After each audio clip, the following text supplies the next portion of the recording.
ಅವ್ರ ಖುಷಿಗೆ ಏನು ಬೇಕಾದ್ರೂ ಮಾತಾಡಲಿ, ಹೆಂಗ್ ಬೇಕಾದ್ರೂ ಮಾತಾಡ್ಕೊಳ್ಳಿ.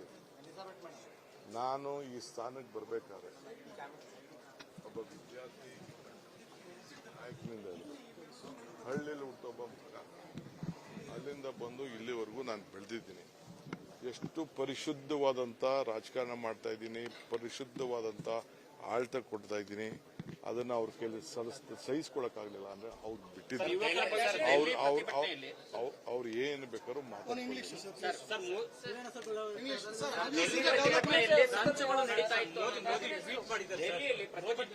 ಯುವಕರ ಭವಿಷ್ಯಕ್ಕೆ ಕಂಟಕ ಆಗೋ ರೀತಿಯಲ್ಲಿ ಕೂಡ ಅದಕ್ಕೆ ಅವಕಾಶ ಕೊಡೋದಿಲ್ಲ ಅನ್ನುವಂತ ಮಾತು.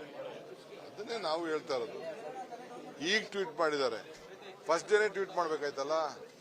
ಪ್ರಧಾನಮಂತ್ರಿಗಳು ಆ ದಿನನೇ ಅವರು ಎಚ್ಚೆತ್ಕೋಬೇಕಾಯ್ತಲ್ಲ. ಇಷ್ಟು ಜನ ಈಚೆಗೆ ಬಂದ ಮೇಲೆ ಎಚ್ಚೆತ್ಕೊಳ್ಳೋದಲ್ವಲ್ಲ. ಅವ್ರ ಖುಷಿಗೆ ಏನು ಬೇಕಾದ್ರೂ ಮಾತಾಡಲಿ, ಹೆಂಗ್ ಬೇಕಾದ್ರೂ ಮಾತಾಡ್ಕೊಳ್ಳಿ. ನಾನು ಈ ಸ್ಥಾನಕ್ಕೆ ಬರಬೇಕಾದ್ರೆ ಒಬ್ಬ ವಿದ್ಯಾರ್ಥಿ ನಾಯಕನಿಂದ ಹಳ್ಳಿಯಲ್ಲಿ ಹುಟ್ಟೊಬ್ಬ ಮಗ, ಅಲ್ಲಿಂದ ಬಂದು ಇಲ್ಲಿವರೆಗೂ ನಾನು ಬೆಳೆದಿದ್ದೀನಿ. ಎಷ್ಟು ಪರಿಶುದ್ಧವಾದಂಥ ರಾಜಕಾರಣ ಮಾಡ್ತಾ ಇದ್ದೀನಿ, ಪರಿಶುದ್ಧವಾದಂಥ ಆಳ್ತ ಕೊಡ್ತಾ ಇದ್ದೀನಿ. ಅದನ್ನ ಅವ್ರ ಕೈಲಿ ಸಹಿಸ್ಕೊಳಕ್ಕಾಗಲಿಲ್ಲ ಅಂದ್ರೆ ಅವ್ರು ಬಿಟ್ಟಿದ್ದಾರೆ.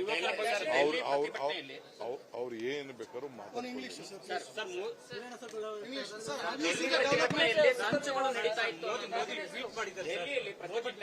ಯುವಕರ ಭವಿಷ್ಯಕ್ಕೆ ಕಂಟಕ ಆಗೋ ರೀತಿಯಲ್ಲಿ ಕೂಡ ಅದಕ್ಕೆ ಅವಕಾಶ ಕೊಡೋದಿಲ್ಲ ಅನ್ನುವಂತ ಮಾತು.